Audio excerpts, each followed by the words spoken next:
Donc, toujours pour rester un petit peu dans vos espèces de revues de presse, le magazine de Register nous disait en 2009 que IBM était un exemple à suivre parce que 20% des effectifs de ses employés étaient en télétravail. Et donc, c'était génial. Le même magazine vient de reposter il y a un mois un article qui disait que IBM demandait à tout le monde de revenir dans les entreprises et que le télétravail, c'était fini. Et donc, ce que je veux dire par là, c'est que cela traduit clairement le fait que le numérique influence aussi clairement l'organisation du travail, la façon avec laquelle nous travaillons, les relations que nous avons au sein de nos entreprises. Et donc, pour parler de cet aspect-là, nous allons accueillir Madame Rousseau, qui est professeure de management humain et organisationnel à l'UCL, et donc qui va nous expliquer l'impact de ce numérique sur les modes d'organisation.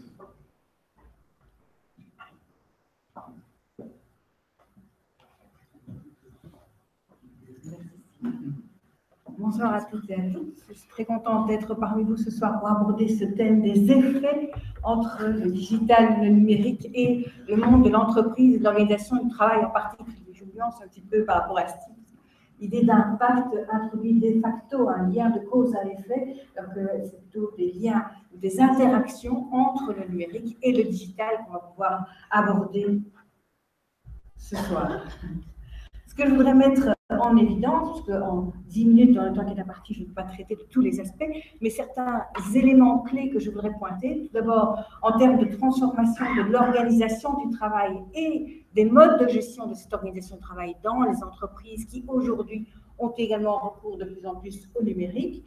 Et finir en évoquant, là aussi, les aspects positifs et négatifs, parce que moi non plus, je n'ai pas de réponse à la question de l'équilibre entre les différentes facettes, et mettre en évidence ce que je vais appeler la dualité de la technologie, en particulier dans le monde du travail. Alors, l'idée clé, quand on parle de digital, du numérique, du recours au numérique dans l'entreprise, on va le traduire avec un mot qui revient régulièrement dans les discours managériaux, c'est la notion d'agilité et d'agilité organisationnelle en particulier. Sans le micro. Sans le micro, désolé. Cette notion d'agilité, elle vient d'abord et avant tout du monde de l'informatique, du monde de la conception informatique et du monde de la gestion par projet qui a développé des manières agiles de concevoir les dispositifs et les projets informatiques, l'agilité étant liée à cette adaptabilité continue. Donc on reste dans des notions antérieures dans le monde de l'entreprise qui visaient à développer sa flexibilité, la flexibilité du travail en particulier, en réponse aux modifications et aux évolutions du marché de l'offre et de la demande. Mais la notion d'agilité, elle va au-delà du monde de l'informatique, elle va au-delà de cette notion de flexibilité, puisque l'idée, c'est d'être proactif, de dépasser cette nécessaire adaptation pour pouvoir anticiper les besoins du marché, de pouvoir créer ou co-créer avec le marché, avec les partenaires, les parties prenantes, les clients, tout comme les fournisseurs ou les concurrents dans certains cas de figure. Donc, cette notion d'agilité, elle va s'étendre dans l'entreprise avec le numérique. Elle est aussi liée à d'autres évolutions de notre contexte socio-économique, mais le numérique ou le digital va renforcer cette ambition, ce besoin en termes d'agilité. Elle se traduit sur le plan de l'organisation dans son ensemble, mais elle va aussi se traduire sur le plan du management et sur le plan des managers, c'est-à-dire qu'on va demander aux gestionnaires, aux responsables d'équipe, aux team leaders, d'être de plus en plus agiles, de s'adapter et d'anticiper les évolutions, tout comme on va demander aux travailleurs, aux salariés, au-delà de la flexibilité de son temps de travail, de pouvoir faire preuve d'un comportement agile et donc d'être capable d'aller chercher les informations, d'être capable de les traiter, de les confronter et de décider dans des dispositifs qui sont de plus en plus ouverts et collectifs. Cette notion d'agilité, elle va bien sûr être très concrètement traduite au niveau de l'organisation du travail. Alors, dans l'entreprise 2.0, 3.0 ou 4.0, on en est déjà là aujourd'hui, on met en évidence un certain nombre de caractéristiques qui sont liées justement à ces effets du numérique sur cette organisation. La première notion que je voudrais mettre en évidence, c'est l'idée de smart organization, donc l'idée d'organisation qui va être non pas smart comme certains objectifs peuvent l'être, mais qui va être très réactive, très adaptative et très en capacité d'être proactive par rapport à son marché. Donc, une organisation qui est smart, c'est une organisation qui sait capter l'information, qui sait la traiter de façon collective et qui sait faire parler la masse de données auxquelles elle a accès aujourd'hui. Ça repose bien sûr sur des systèmes d'information dits intelligents qui présentent l'avantage de décupler l'intelligence humaine, en particulier au niveau des collectifs de travail.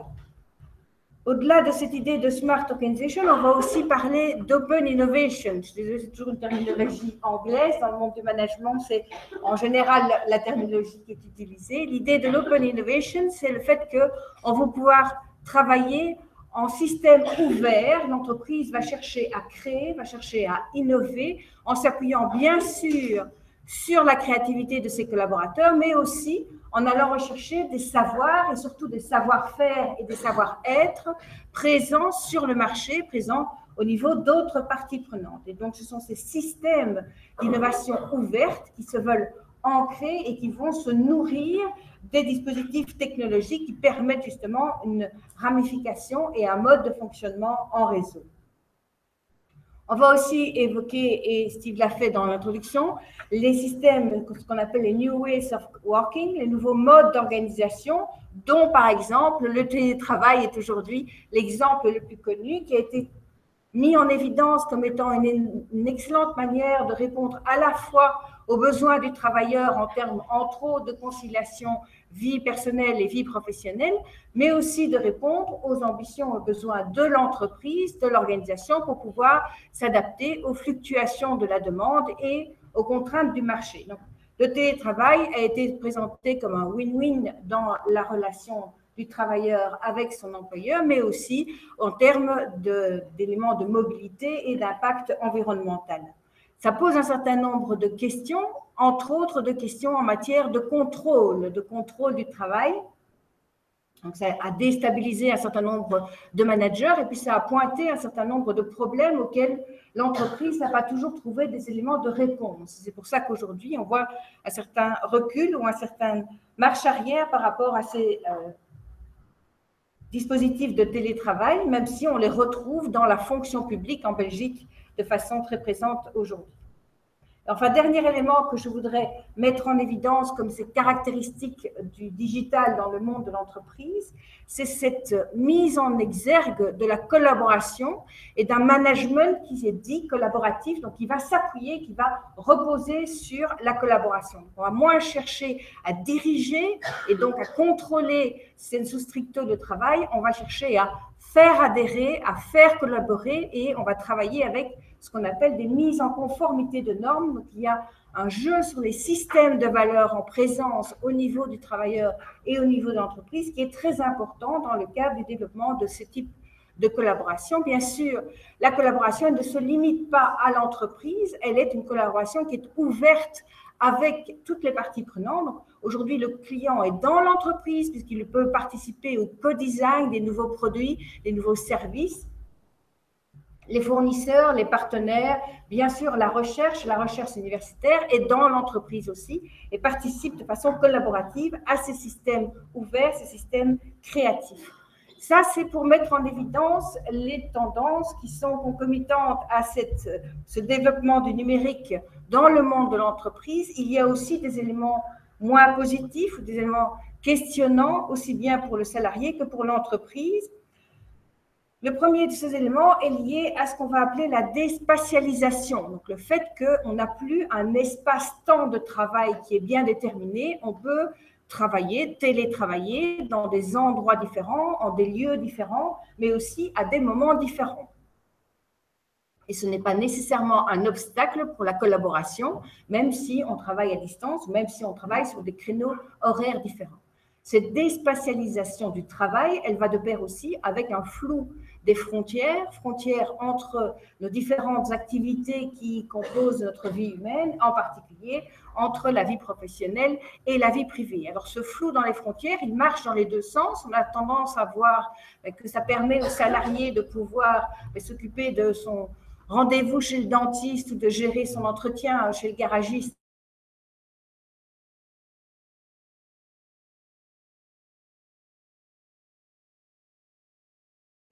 à des heures qui ne sont pas nécessairement normées ou formatées. Ça dépend. Beaucoup d'entreprises mettent en place alors des chartes qui visent à réguler les comportements pour avoir des modes d'ajustement de façon conventionnelle en réponse à ces éléments de déspatialisation. Associé à cette déspatialisation, on va également parler de distanciation au travail.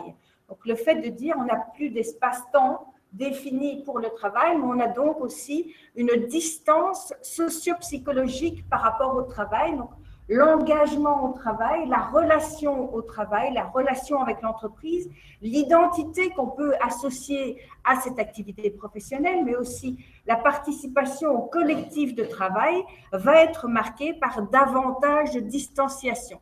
Alors, cette notion de distanciation, c'est une notion qui est dynamique. On peut parler aussi de trop de distanciation ou de trop peu de distanciation. Les gens qui sont trop engagés dans leur travail, qui sont justement sensibles à cette surcharge cognitive qui est associée au numérique aussi, et qui peuvent être victimes de phénomènes d'épuisement ou de burn-out au travail. Ça peut être aussi lié à un usage intensif du numérique et au flou des frontières entre vie privée et vie professionnelle. Mais une trop forte distanciation est plutôt associée à ce qu'on va appeler de la démotivation, même si c'est plutôt un désengagement professionnel qui permet aussi de tenir une certaine distance par rapport au monde du travail, ce qui devrait questionner la centralité du travail, en particulier dans notre société. Autre élément qui est régulièrement pointé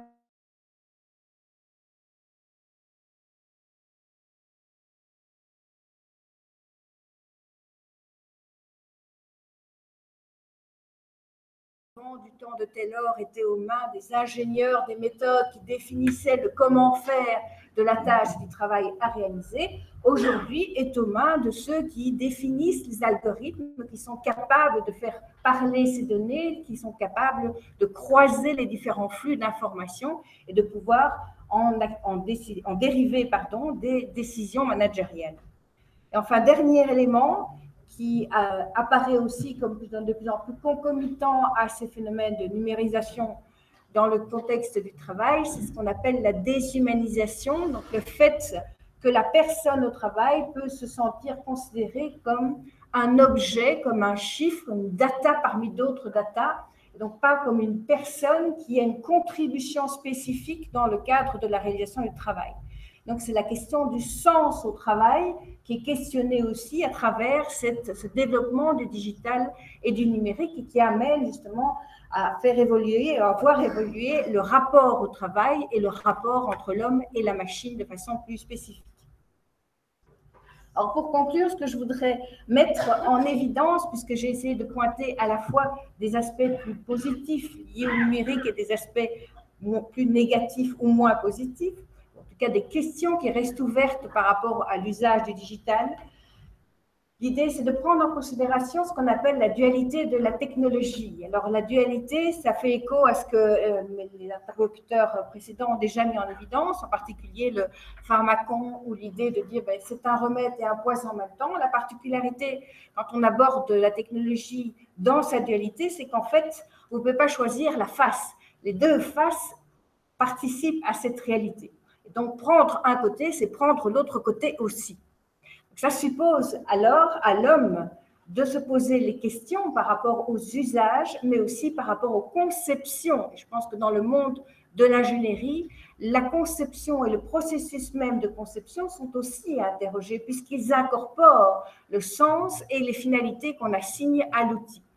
Donc, l'outil peut être habilitant, et c'est l'idée de la représentation que j'ai choisie ici. Il peut donner un potentiel, il peut donner des forces supplémentaires pour les collectifs de travail et pour le monde des entreprises, mais il est aussi contraignant de par le sens qu'il incorpore et de par les usages qu'on peut en avoir, ce qui amène bien sûr à questionner la responsabilité des concepteurs, des managers dans le monde du travail, même si aujourd'hui ils sont plutôt démunis par rapport à ces questions, et puis la responsabilité de tout un chacun aussi dans l'usage qui est le sien de ces technologies dans le monde du travail en particulier.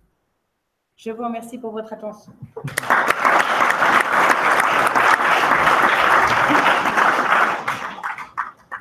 On va essayer avec le micro. Merci en tout cas, Rousseau, pour cette intervention. Il y a quelques questions qui sont assez intéressantes ici sur le Tibet. On parlait de ça, Jean-Claude, on parlait ici de génération Y constamment connectée, qui sera d'ailleurs l'objet d'un workshop qu'on va organiser à la ILUMA dans 2 mois. Alors, il y a quand même quelque chose, moi, qui me titille, comme on dit, c'est que cette génération Y, elle est toujours connectée, et on associe souvent de plus en plus maintenant numérisation à déshumanisation. Et donc, cette génération Y, elle déshumanise le travail, mais on sait aussi qu'elle est en quête de sens, quoi. Et donc, comment est-ce que cette génération Y peut encore s'épanouir dans le monde de l'entreprise maintenant? C'est une excellente question. Alors, on parle toujours de la génération Y, on parle aussi de la génération Z, on parle déjà de la génération Z aujourd'hui, qui sera encore plus connectée et encore plus dans ses usages. Les études montrent qu'effectivement, l'usage de la technologie est différent. Elles montrent aussi que les attentes par rapport au monde du travail sont différentes selon les générations au travail. Donc, c'est un sujet que vous évoquerez aussi. Donc, dans l'entreprise, le challenge que ça représente, c'est surtout la collaboration multigénérationnelle qui va de pair avec le fait qu'une partie des travailleurs est plus connectée ou utilise davantage les outils connectés, les outils intelligents que l'autre partie. Donc, la question, c'était… Elle a disparu parce que je l'ai déjà mis comme étant répondu. Donc la question est la collaboration entre cette génération Y qui est à la fois en quête de sens et qui, en travaillant extrêmement numérisé, déshumanise un peu son travail et donc lui fait perdre son sens qu'elle recherche. Donc là, il peut y avoir un paradoxe. C'est un des paradoxes qui peut être pointé. Je pense qu'il y a un autre élément aussi qui est cette génération Y qu'on dit très individualiste, très centrée sur le comportement individuel, qui développe et qui amène l'entreprise à développer justement une individualisation accrue des pratiques et des pratiques de management humain en particulier. Mais c'est aussi une génération dont on a démontré que les attentes par rapport au monde du travail étaient très importantes. Donc la notion, la centralité du travail dans la vie de cette génération reste un élément central, reste très important. Et donc la question est plutôt dans le challenge aussi du monde du travail qui va évoluer et de cette génération qui va construire le monde du travail en particulier, de voir qu'est-ce qu'elle veut construire comme monde. Puisqu'on entend aujourd'hui qu'on ne veut plus de hiérarchie, on veut aussi inverser cette pyramide-là en disant, mais, puisque on ne veut plus de chefs, on peut avoir en fait des systèmes qui sont collaboratifs, où l'ensemble des travailleurs, l'ensemble des collaborateurs deviennent en fait des décideurs, des managers, en s'équipant avec les outils, les technologies qui permettent de le faire, qui laissent la porte ouverte sur le sens qu'on va pouvoir et la finalité que chacun va construire à partir de là. Parce qu'on sait qu'aujourd'hui, il y a des tendances qui ne sont pas tout à fait les mêmes dans ce modèle-là. Autre élément, c'est aussi par rapport à cet individualisme et le fait de rechercher des appartenances à des collectifs à travers les communautés, mais qui sont des collectifs virtuels au regard des éléments liés au présentiel. Et ça fait écho avec la présentation de Marcel Lebrun aussi. Au niveau de la situation d'enseignement dans l'entreprise, on retrouve les mêmes éléments. Oui, d'ailleurs, il en fait référence ici. C'est Marcel Lebrun qui posait une des 2 questions qui faisait référence. L'analogie entre les écoles apprenantes, finalement, et les entreprises apprenantes. Et une dernière réaction ici, parce que quand je parlais du cas d'IBM, qui avait 20% d'employés en télétravail, et qui demandent de plus en avoir, une de leurs raisons principales, c'est de dire, en fait, il n'y a jamais de meilleure idée qui sort que la machine à café, quand les gens discutent entre eux, ce qui nous amène à la question du sens. Ici, la relation de visio entre collaborateurs, est-ce qu'elle n'est pas essentielle?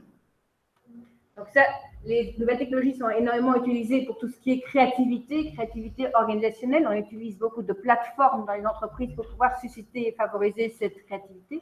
Mais les éléments montrent qu'il était important d'avoir des systèmes hybrides à nouveau avec du présentiel et du virtuel pour pouvoir justement jouer sur cette créativité dans l'interaction entre les personnes aussi, de façon impromptue, de façon informelle, autant que de façon organisée et systématique à travers les outils. Merci.